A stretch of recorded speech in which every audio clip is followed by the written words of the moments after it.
Hello to everyone. And depending on where you are actually connecting from, to some of you, good morning, and to some of you, good evening. And before we begin, I'd like to convey the best wishes of His Highness Sheikh Mohammed bin Zayed Al Nahyan, who was very pleased to learn about the virtual roundtable taking place, and I'll be sure to brief him on our discussion and the outcomes of this dialogue. As you all know, we are living through a truly historic period, and one we have never faced before. It is, in fact, a testing time for the whole world, for all sectors of the economy, and in particular for our industry.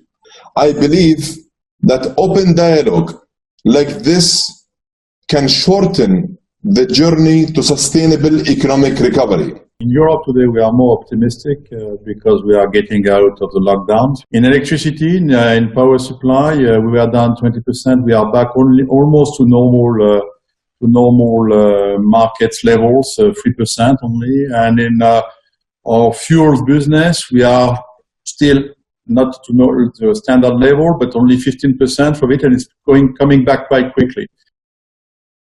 For the oil industry outlook from longer-term perspective, the pandemic is merely causing a negative impact temporarily on the global oil market. I think with the COVID-19 well under control worldwide, the global economy and oil demand will recover across the board. I think the worst is behind us. We bottomed out in terms of what happened.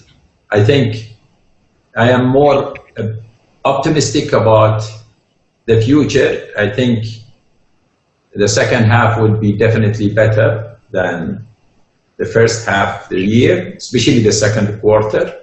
And I do believe that the focus on sustainability will be intensified. I have to completely agree that it will be different in different parts of the world, but I think everybody should, and I think everybody will expect more of their governments and institutions, and I think they'll definitely expect more of business and industry. I think sustainability going forward also, I think that while climate change is still the biggest thing we face, I think the other thing that's growing even more and more, and you see it here in the U.S. today, is the issue around diversity and inclusion. All diversity, including race, culture, personal situations, gender, are all very important. Corporations and CEOs know this and are addressing it. In fact, your views and insights have been incredibly valuable at this very critical time. I thank you all again for being part of this meeting, for your contributions, for your commitment, and for your engagement, and I highly appreciate your time. Thank you so much.